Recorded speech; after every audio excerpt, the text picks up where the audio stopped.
Heading দাও প্লবতা। দেখো কোন বস্তুকে তরল বা বায়বীয় পদার্থে আংশিক বা সম্পূর্ণ নিমজ্জিত করলে সেই বস্তুটি যে ঊর্ধ্বমুখী লব্ধি বল লাভ করে তাকে প্লবতা বলে। বোর্ডের দিকে তাকাই সবাই। তাহলে এই হচ্ছে আমার কাছে একটা তরল পদার্থ। এই তরল পদার্থের ভিতরে আমি একটা বস্তুকে ডুবিয়ে দিয়েছি। কোন বস্তুকে আমি তরল বা বায়বীয় পদার্থে আমরা ডুবিয়ে দিয়েছি। ডুবিয়ে দেওয়ার পর এই বস্তুটাকে তরল বা বায়বীয় পদার্থ চার দিক থেকে চাইপা ধরবে।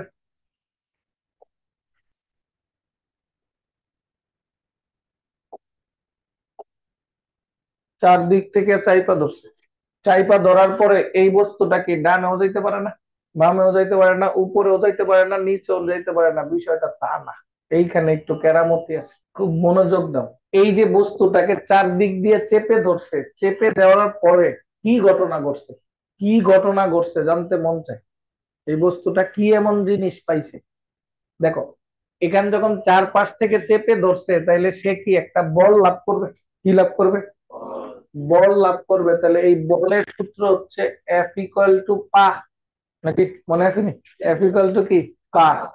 তাহলে এই পার মধ্যে পিটা কি? চাপ না? তাহলে এই চাপের সূত্রের মধ্যে P equal to H rho G A. কি?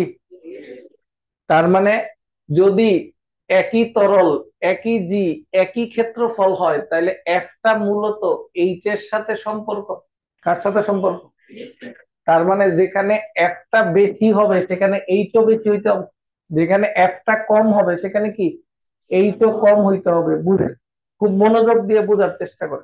এই জায়গাটায় আইসা দেখেন, এই একটা বিন্দু যদি চিন্তা করি, এই পাশের একটা বিন্দু যদি চিন্তা করি, তাহলে এইখান থেকে গভীরতা আর এইখান থেকে গভীরতা কি আলাদা? উত্তর দেন, উত্তর দেন, উত্তর দেন, উত্তর দেন। গভীরতা কি আলাদা? গভীরতা কিন্তু আলাদা না। তাহলে গভীরতা যদি আলাদা না থাকে, গভীরতা যদি আলাদা না থাকে তাহলে বল কি আলাদা হবে? এই পাশের বলটা কি ডান দিকে প্রয়োগ হয়েছে, এই পাশের বলটা কি বাম দিকে প্রয়োগ হয়েছে। তার মানে আমি বুঝাইতে চাইতেছি, এই বস্তুটাকে যদি আমি তরলের মধ্যে ডুবাই দিই, ডুবাই দিলে উপর থেকে যেমন বল পাইছে, এই পাশ থেকে বল পাইছে, এই পাশ থেকে বল পাইছে, এই পাশ থেকে বল পাইছে, এই পাশ থেকে বল পাইছে, তার মানে চার দিক থেকেই বল পাইছে। কিন্তু এটা যদি তরলের লেভেল হয়, এই পাশের প্রত্যেকটা বিন্দুর যে গভীরতা, এই পাশের প্রত্যেকটা বিন্দুর গভীরতা কি সমান। ফলে এই সাইড ওয়াইজ যে বল, এই পাশের বল আর এই পাশের বল পরস্পর কি সমান। বুঝি না, বুঝি না, বুঝার চেষ্টা করেন। এই পাশের বল আর এই পাশের বল পরস্পর কি, এই পাশ থেকে যত বল দিতেছে এই পাশ থেকে কি তত বল দিতেছে। ফলে এই ওয়াইজ কোনো মুভমেন্ট নাই, লোভ দিছিল। কারণ এই পাশ থেকে গভীরতা, এই যে এই পাশগুলোর গভীরতা আর এই পাশগুলোর গভীরতা কি সমান। একই রকম ভাবে এই সামনের গভীরতা আর পিছনের গভীরতা সমান। ফলে এই যে বস্তুটারে আমি তরলের মধ্যে ডুবাই দিলাম, ডুবাই দেওয়ার পরে এই পাশ বা এই পাশ মিলা লব্ধি জিরো হয়ে গেছে, কোনো মুভমেন্ট নাই। আবার এই পাশ আর এই পাশ মিলা লব্ধি জিরো হয়ে গেছে, কোনো মুভমেন্ট। বুঝে আসে না? কথা বুঝে আসছে না আসলে? বুঝছি না, বুঝি নাই? আচ্ছা, কিন্তু খেয়াল করে দেখেন, এই উপরিপৃষ্ঠ থেকে, তরলের পৃষ্ঠ থেকে এই বস্তুর উপরিতল আর তরলের পৃষ্ঠ থেকে এই বস্তুর নিচের তল, দুইটার কি গভীরতা কি সেম? বুঝা বলেন, বুঝা বলেন। তাহলে কোনটার গভীরতা বেশি? নিচের তলের গভীরতা বেশি। ফলে সব মিলায়া এই বস্তুটার উপর যদি উপর থেকে এখানে F1 বল হয় আর নিচের থেকে যদি F2 বল হয়, তাহলে কে বেশি হবে? কে বেশি হবে? তাহলে এই F2টা বেশি হবে কার কাছ থেকে? F1 এর কাছ থেকে। ফলে এই বস্তুর উপর কি একটা বল কাজ করতেছে? এটা যখন তরলের উপর ডুবাই দিলাম একটা বল, অনেকগুলি বল কাজ করতেছে। অনেকগুলি বলের মধ্যে এই সাইড ওয়াইজ লোড দি জিরো, কোনো হিসাব দরকার আছে? কিন্তু উপরের বল আর নিচের বল কি সমান? উপরের বলটা কোন দিকে কাজ করে? নিচের দিকে। কথা বলেন, উপরের বলটা কোন দিক কাজ করে? উপরের বলটা কোন দিক কাজ করে? আর নিচের বলটা কোন দিক কাজ করে? উপরের দিকে। তাহলে কে বড়? নিচের। সবসময় নিচেরটা বড় হবে, বস্তু যেমনই হোক না কেন। সবসময় কোনটা বড় হবে? কারণ নিচের কি গভীরতা বেশি। নিচের কি বেশি? তাইলে নিচের বলটা সবসময় কি বেশি। তার মানে কি এইখানে একটা লব্ধি বল সৃষ্টি হবে না? বস্তুর আকৃতি যা হোক, তরল যেখানেই থাকুক না কেন, সব মিলায় কোন বলটা বেশি? নিচের বলটা বেশি। তাহলে নিচের বল কোন দিক কাজ করে? উপরের দিক। তাহলে সব মিলায় যে একটা লব্ধি তৈরি করবে, সেই লব্ধিটা কোন দিক কাজ করবে? উপরের দিকটা। বুঝে আসে না? আসে না? দুয়ে দুয়ে চার মিলে। তাহলে এটার নাম দিয়েছি আমরা প্লবতা। কথা বুঝছেন না? বোঝেন? আবার খেয়াল করেন, সংজ্ঞাটার দিক খেয়াল করেন। কোন বস্তুকে তরল বা বায়বীয় পদার্থে কেমন নিমজ্জিত করছি? আংশিক বা সম্পূর্ণ নিমজ্জিত করছি। করলে কি হয়েছে? বস্তু একটা ঊর্ধ্বমুখী বল পাইছে। কেমন বল? কেন লব্ধি বলছি? কারণ বল কি একটা, দুইটা, না অনেক? সব মিলায় কোন দিক থাকবে? উপরের দিক ছাড়া কোনো উপায়। কারণ সব মিলায় যত বলই কাজ করতে কেন, নিচের বলটা বড় হবে। উপরের বলটা কি? লব্ধি কোন দিক থাকবে? উপরের দিক। এই বলটার নাম কি বল? প্লবতা বল। বুঝছেন না? বলে ঊর্ধ্বমুখী লব্ধি বল। ঊর্ধ্বমুখী, ঊর্ধ্বমুখী। বুঝছেন না? বুঝেন? তাহলে একটু খেয়াল করেন, একটা লাইন খুব মুখস্থ করে লইতে হবে। একটা লাইন মুখস্থ করে লইতে হবে। এটা যদি একবার মুখস্থ করে নিতে পারেন, প্লবতা সম্পর্কে যেখানেই যান কোনো সমস্যা হবে না। এই চ্যাপ্টার তোমাদের ফিজিক্সের অন্যতম একটা কঠিন চ্যাপ্টার। আর এই কঠিন চ্যাপ্টারের এই টপিকটা হচ্ছে সবচেয়ে দুরূহ টপিক। এর থেকে কঠিন টপিক তোমাকে পুরো ফিজিক্সে নাই। একবার যদি মস্তিষ্কে ঢুইকে যাইতে পারে, তাহলে দেখবা যে অনেক মজা পাইতেছে। আর যদি কোনো কারণে একবার ব্রেক ফেল করো, এইটার জীবনে মন থাকবে।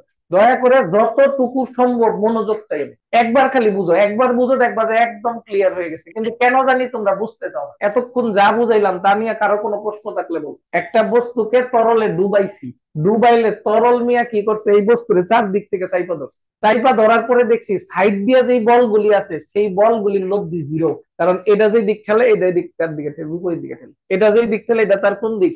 বিপরীত দিক ঠেলে। ফলে সাইড ওয়াইজ কোনো মুভমেন্ট আছে? আছে, কিন্তু লব্ধি জিরো। আর উপরেও একটা বল দিছে নিচের দিক, আর নিচের বল দেয় কোন দিক? ফলে এই বস্তুটা লব্ধি কোন দিক থাকে? উপরের দিক। কেন? কারণ কি নিচের বল সবসময় বেশি। কেন? আমরা জানি বল কার উপর ডিপেন্ড করবে? গভীরতার। এই ধাক্কা বলটা কার উপর ডিপেন্ড করবে? গভীরতার উপর। তাহলে গভীরতা কার বেশি? নিচেরটার। নিচের বল কোন দিক? উপরের দিক। তাহলে লব্ধি কোন দিক? বুঝছি না? বুঝি নাই? বস্তু যেখানেই হোক, যেমনই হোক, যেই আকৃতিরই হোক না কেন, লব্ধি কোন দিক থাকবে?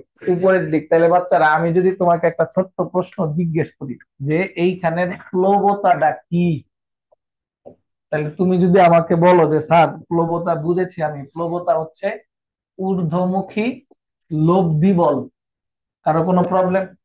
এই প্লবতাকে আমি এফ দিয়ে লিখি, তাহলে এফ যদি F2 - F1 লিখি, আমার কি কোনো প্রবলেম আছে? কোনো প্রবলেম আছে? একটু খেয়াল করো বাচ্চারা, এই বস্তুটার ওজন 10 নিউটন। কত নিউটন? কত নিউটন? বায়ুতে এই বস্তুটা ওজন করে দেখি 10 নিউটন। এই বস্তুটারে পানিতে ডুবাই দিছি, ওজন কোন দিক কাজ করে? কথা বলেন, কোন দিক কাজ করে? নিচের দিক কাজ করে। এই বস্তুটারে পানিতে ডুবাই দিছি, ডুবাই দিয়ে দেখি ওজন 8 নিউটন। বায়ুতে কত? পানিতে কত? 8 নিউটন। ওজন কমছে না? কমছে না? কেন কমছে? কেন কমছে? প্লবতার কারণে। তার মানে তোমার কি বুঝতে বাকি আছে? এটার ঊর্ধ্বমুখী লব্ধি বল 2 নিউটন। ঊর্ধ্বমুখী লব্ধি বল কত? 2। কারণ প্লবতা সবসময় কোন দিক কাজ করে? ওজন সবসময় কোন দিক কাজ করে? নিচের দিক। প্লবতা কি ওজন রে বাড়াবে না কমাবে? বাড়ানোর সুযোগ আছে? বাড়ানোর সুযোগ আছে না কমাবে? কেন কমাবে? কারণ প্লবতার দিক কোন দিক? ওজনের দিক কোন দিক? সারা জীবন নিচের দিক। ওজনের দিক চেঞ্জ হয়, প্লবতার দিকও চেঞ্জ হয়। তাহলে প্লবতা ওজন রে বাড়াবে না কমাবে? বাড়াবে না কমাবে? তার মানে এই বস্তুর বায়ুতে ওজন 10 নিউটন, পানিতে ওজন 8 নিউটন। তাহলে প্লবতা কত? বুঝতে বাকি আছে? ওজন 2 নিউটন কমছে না? ওজন কতটুকু কমছে? কেন কমছে? প্লবতার কারণে। আর তো কোনো কাজ নেই। তার কারণে ওজন কমছে। কথা বুঝছেন না? বোঝেন না? তাহলে আমি যদি আপনাকে বলি যে প্লবতা হচ্ছে কোন বস্তুর হারানো ওজন, আপনার বুঝতে বাকি আছে? কি ওজন? কারো কোনো প্রবলেম? ঠিক আছে, তাইলে এটাকে আমরা W - W' দিয়ে লিখি। কি দিয়ে লিখি? W - W'। What is W? বস্তুর বায়ুতে ওজন। What is W/? বস্তুর পানিতে ওজন। বায়ুতে কত ছিল? 10 নিউটন। পানিতে কত ছিল? 8 নিউটন। কমছে কত? 2 নিউটন। কার জন্য? তাহলে 2 নিউটনই প্লবতা। তাহলে প্লবতা মাপার সবচেয়ে সহজ বুদ্ধি এটা। এই বস্তুর বায়ুতে ওজন নিবা, পানিতে ডুবাই দিয়ে ওজন নিবা, নেওয়ার পরে দেখবা যে কত হইছে। কথা বুঝছেন না? বুঝেন? আচ্ছা, এখন প্রশ্ন হচ্ছে এই প্লবতার মানটা বের করার আরেকটা টেকনিক। কিভাবে টেকনিকটা আছে আমরা একটু পরে প্রুফ দেখবো। আপাতত ওভারঅল আইডিয়া নিতেছি প্লবতা আসলে কি মিন করে, এত গুরুত্বপূর্ণ কেন? প্লবতা খালি একটা জিনিস না, কিন্তু অনেকগুলি জিনিসকে মিন করতেছে, এই জন্য প্লবতা এত গুরুত্বপূর্ণ। আচ্ছা আসো, এখন এই বস্তুটার প্লবতা কত আমার জানার খুব ইচ্ছা। আমি জানতে চাই এটার কি কত, প্লবতা কত, কেমনে মাপবো? সহজ একটা বুদ্ধি শিখেছি, বায়ুতে ওজন নিব, পানিতে ওজন নিব, নেওয়ার পরে দেখবো এর কতটুকু ওজন কমছে, সেটাই প্লবতা। এটা একটা টেকনিক, কিন্তু অনেক সময় এটা সম্ভব হয় না। কেন সম্ভব হয় না? প্লবতা বের করার সবচেয়ে সহজ বুদ্ধি কি? পানিতে ডুবাই দিয়ে ওজন বাইর করা, বায়ুতে ওজন বাইর করা। একটা মস্ত বড় জাহাজ, এটা পানিতে ডুবাবা কেমনি? ডুবানো সম্ভব না। অথবা মনে করলা এই বস্তুরে পানিতে ডুবাই ওজন মাপবা কেমনি? বায়ুতে না, একটা ওয়েট মেশিন দিয়ে মাইপা দিই। কারণ পানিতে ডুবানোর পরে মাপাটা আরেকটু জটিল কাজ, কঠিন কাজ, একটু বিষয়। তাহলে সেই ক্ষেত্রে আমার কাছে আরেকটা ছোট্ট বুদ্ধি আছে, সেটা হচ্ছে এই বস্তুর আয়তন মাপা কি কোনো বিষয়? বিষয় না। তাহলে মজার বিষয়, আমরা হিসাব করে কি দেখছি জানো? এই বস্তুর সম আয়তন তরল নিব। এই বস্তুর কি নিব? কি নিব? এই বস্তু যতটুকু আয়তনের ততটুকু তরল নিব। মনে করলাম এই বস্তুটা হচ্ছে 10 সেন্টিমিটার কিউব। কতটুক আয়তন বাইর করা কোনো বিষয়? দৈর্ঘ্য গুণন প্রস্থ গুণন উচ্চতা। তাহলে এই বস্তুর আয়তন হিসাব করে দেখছি 10 সেন্টিমিটার কিউব। কত দেখছি? 10 সেন্টিমিটার কিউব। 10 সেন্টিমিটার কিউব আয়তনের এই বস্তুটাকে আমি যখন কি করছি তরলে ডুবাই দিছি, তখন সে কি করছে? ওজন কমাই দিছে, তার উপর প্লবতা কাজ করছে। এখন সেই প্লবতার মানটা কত আমার জানতে খুব মন চাইতেছে। তাহলে আমরা হিসাব করে দেখলাম এই বস্তুটাকে তরল বা বায়ুতে ডুবাইয়া দিলে এই বস্তু কতটুকু আয়তন দখল করবে? 10 সেমি কিউব। কথা বলেন, বুঝেননি এটা? কতটুকু আয়তন দখল করবে? 10 সেমি কিউব। তাহলে এই 10 সেমি কিউব পানি বা তরল, মানে যার মধ্যে ডুবাইছি, তারে নিয়ে আমি ওজন করছি। ওজন করে দেখি 2 নিউটন। কত নিউটন? কত নিউটন? তার মানে এই বস্তুটাকে যদি আমি তরল বা বায়বীয় পদার্থে ডুবাইয়া দেই, তাহলে এই বস্তুটার যেই পরিমাণ তরল অপসারণ করছে, এই বস্তু যেই পরিমাণ তরল অপসারণ করছে, এই বস্তুর পানিতে ডুবাই দিলে সে যতটুকু তরল সরাবে, সব সময় যে পুরাটা ডুবাইবে এরকম কোনো কথা আছে? অর্ধেক ডুবাইলা, তাহলে কি হয়েছে বলতো? অর্ধেক তরল সরাইছে। তাহলে প্লবতা কি অর্ধেকের জন্য হবে না পুরাটার জন্য হবে? ডুবাইছে কতটুকু? প্লবতা কেন সৃষ্টি হয়? ডুবানোর কারণে। তরলে না ডুবাইলে প্লবতা আছে? এ বাড়িতে রাখছি, কোনো প্লবতা আছে? প্লবতা সৃষ্টি হবে কেন? তরলে ডুবাইলে। তাহলে তরলে কি সবসময় পুরাটাই ডুবাইবা না অর্ধেকও ডুবাইতে পারো? অল্প একটু ডুবাইতে পারো। নিয়ম হচ্ছে যতটুকু ডুবাইবা সে ততটুকু তরল সরাবে। যদি পুরাটা ডুবাই দাও তাহলে 10 সেমি কিউব তরল সরাবে। যদি অর্ধেক ডুবাও, যদি 1/4 ডুবাই, মানে কি বলতো, কিছু না কিছু কি করবে? তরল অপসারণ করতে হবে, নাইলে কি সে প্লবতা পাবে? তাহলে নিয়ম হচ্ছে সে যতটুকু তরল সরাবে, ততটুকুর ওজন যেই কথা, প্লবতা কি একই কথা। কথা বুঝছো না? বস্তু যতটুকু তরল সরাবে, বস্তু যতটুকু তরল অপসারণ করবে, তার ওজন আর প্লবতা কি। কথা বুঝছেন না? বুঝেন? মনে করেন এই পুরো বস্তুটা ডুবাই দিচ্ছে, ডুবাই দিলে এর আয়তন কি 10 সেমি কিউব। তাহলে সে কতটুকু সরাবে? 10 সেমি কিউব তরল সরাবে। কত সেমি কিউব তরল সরাবে? 10 সেমি কিউব তরল সরাবে। তাহলে এই 10 সেমি কিউব তরল ওজন করবা, ওজন করে লাগবে 2 নিউটন হয়েছে। কত নিউটন হয়েছে? তাইলে ভাষাটা যদি একটু বলি তোমাদেরকে আমরা, যে ভাষাটা যদি একটু বলি, ভাষাটা হচ্ছে এরকম: বস্তুর সমায়তন, সমায়তন না লিখে অপসারিত লিখে, বস্তু কর্তৃক অপসারিত তরলের ওজন। বস্তু কর্তৃক অপসারিত কিসের ওজন? তরলের ওজন। তাহলে তরলের ওজন যদি চিন্তা করি, ডাব্লিউ অফ লিকুইড, তাহলে লিকুইড এম ইকুয়াল টু কত? জিরো। জি, এম ইকুয়াল টু কত জানো নি? এম মানে বিরো, জানো? এম মানে কি?